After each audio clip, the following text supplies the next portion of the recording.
مومن کی پروقار قابل رشک موت۔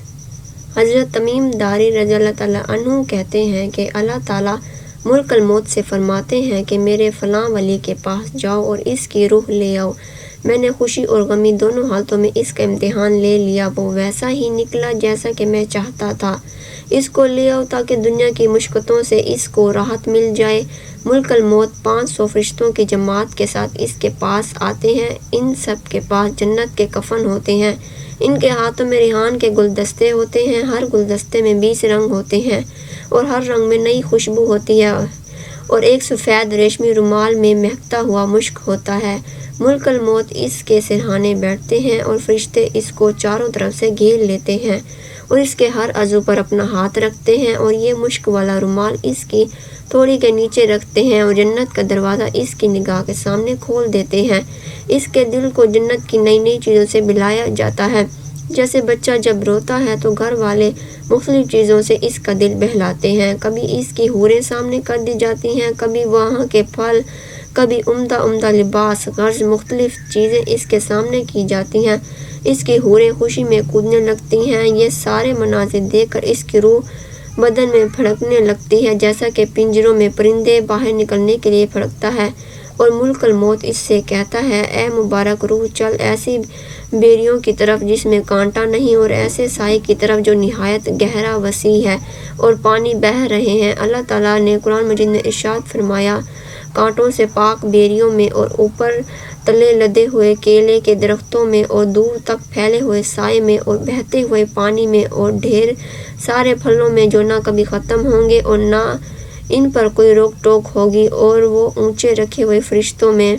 اور ملک الموت ایسے نرمی سے بات کرتے ہیں جیسے ماں اپنے بچے سے کرتی ہے، کیونکہ ان کو یہ بات معلوم ہوتی ہے کہ یہ روح اللہ تعالیٰ کے یہاں مقرب ہے، چنانچہ وہ اس روح کے ساتھ نرمی سے پیش آتے ہیں تاکہ اللہ تعالیٰ اس فرشتے سے خوش ہو۔ اس کی روح بدن سے اسی طرح سہولت سے نکلتی ہے جیسے کہ آٹے میں سے باہر نکلتا ہے۔ جب روح نکلتی ہے تو سب فرشتے اس کو سلام کرتے ہیں اور جنت میں داخل ہونے کی بشارت دیتے ہیں، جس کا ذکر قرآن مجید میں ہے کہ یہ وہ لوگ ہیں جن کی روحیں فرشتے ایسی حالت میں قبض کرتے ہیں کہ وہ پاک صاف ہوتے ہیں۔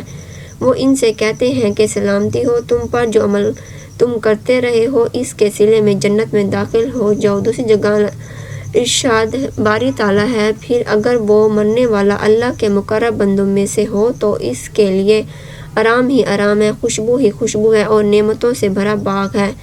پس جس وقت روح بدن سے جدا ہوتی ہے تو وہ بدن سے کہتی ہے کہ اللہ تعالیٰ تجھ کو جزائے خیر دے، تو اللہ تعالیٰ کی بندگی اور اطاعت میں پیش رہتا تھا، اس کی نافرمانی میں سست رو تھا۔ تجھے آج کا دن مبارک ہو، تو نے خود بھی عذاب سے نجات پائی اور مجھے بھی نجات دی۔ اور یہی بات جسم روح سے کہتا ہے۔ اس کی جدائی پر زمین کے وہ حصے روتے ہیں جن پر وہ اکثر عبادت کیا کرتا تھا، آسمان کے وہ دروازے روتے ہیں جن سے اس کے اعمال اوپر جایا کرتے تھے اور جن سے اس کا رزق اترا کرتا تھا۔ اس کے بعد وہ 500 فرشتے میت کے پاس جمع ہو جاتے ہیں، اور جب نہلانے والے اس کو کروٹ دیتے ہیں تو وہ فرشتے فوراً اس کو کروٹ دینے لگتے ہیں، اور جب وہ کفن پہناتے ہیں تو اس سے پہلے وہ فوراً اپنا لایا ہوا کفن پہنا دیتے ہیں۔ جب وہ خوشبو ملتے ہیں تو وہ فرشتے اس سے پہلے اپنی لائی ہوئی خوشبو مل دیتے ہیں۔ اس کے بعد وہ اس کے دروازے سے قبر تک دو طرف قطار در قطار کھڑے ہو جاتے ہیں اور اس کے جنازے کی دعا اور استغفار کے ساتھ استقبال کرتے ہیں۔ یہ سارے مناظر شیطان دیکھ کر اس قدر زور سے روتا ہے کہ اس کی ہڈیاں ٹوٹنے لگتی ہیں اور اپنے لشکر سے کہتا ہے تمہارا ستیہ ناش ہو جائے، یہ تم سے کس طرح چھوٹ گیا؟ وہ کہتے ہیں کہ یہ معصوم تھا۔ اس کے بعد جب حضرت ملک الموت اس کی روح لے کر اوپر جاتے ہیں تو حضرت جبرائیل علیہ السلام 70,000 فرشتوں کے ساتھ اس کا استقبال کرتے ہیں۔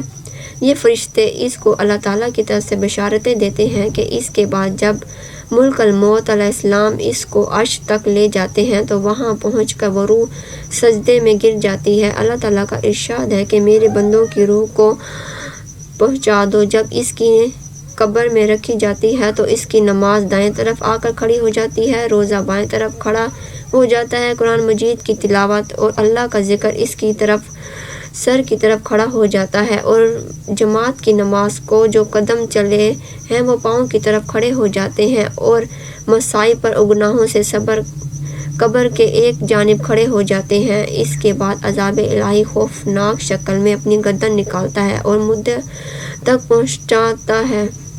جب دائیں جانب سے آتا ہے تو نماز اس کو کہتی ہے کہ ہٹ، یہ شخص خدا کی قسم دنیا میں ہمیشہ مشقت اٹھاتا رہا، ابھی ذرا راحت سے سویا ہے۔ پھر وہ بائیں جانب سے آتا ہے تو روزہ اسی طرح اس کو پیچھے دھکیل دیتا ہے۔ اس کے بعد وہ سر کی طرف سے آتا ہے تو تلاوت اور ذکر اس کو روک دیتے ہیں کہ ادھر بھی تیرا راستہ نہیں ہے۔ غرض وہ جس جانب سے جانا چاہتا ہے اس کو راستہ نہیں ملتا، کیونکہ اس ولی کو ہر جانب سے عبادتوں نے گھیرا رکھا ہوتا ہے۔ وہ عذاب عاجز و بے بس ہو کر واپس چلا جاتا ہے۔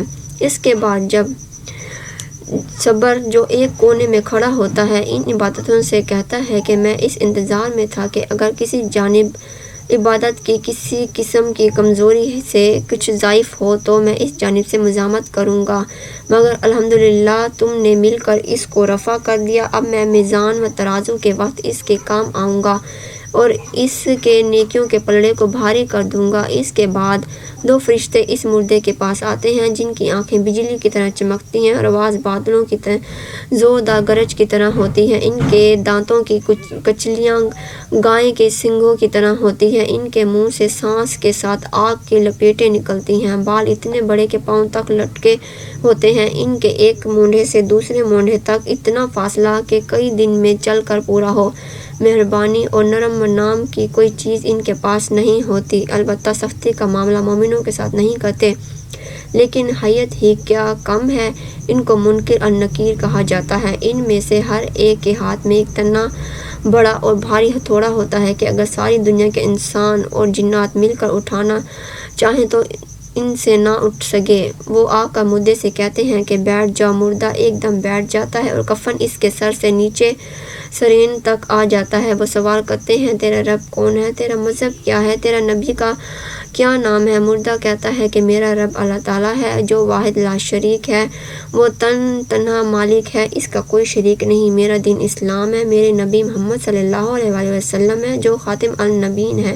وہ دونوں کہتے ہیں کہ تو نے صحیح کہا ہے۔ اس کے بعد وہ قبر کی دیواروں کو سب طرف سے ہٹا دیتے ہیں جس سے قبر اوپر سے اور چاروں جانب سے دائیں بائیں سرہانے اور بانتی سے بہت زیادہ وسیع ہو جاتی ہے۔ اس کے بعد یہ کہتے ہیں کہ سر اوپر اٹھاؤ۔ جب مردہ سر اٹھاتا ہے تو اس کو ایک دروازہ نظر آتا ہے جس میں سے جنت کی بہار نظر آتی ہے۔ وہ کہتے ہیں کہ اے اللہ کے ولی، وہ جگہ تمہارے رہنے کی ہے اسی وجہ سے کہ تم نے اللہ تعالیٰ کی اطاعت کی۔ حضور اکرم صلی اللہ علیہ وسلم فرماتے ہیں کہ قسم ہے اس ذات کی جس کے قبضے میں میری جان ہے، اس کو اس وقت ایسی خوشی ہوتی ہے کہ جو کبھی نہ لوٹے گی۔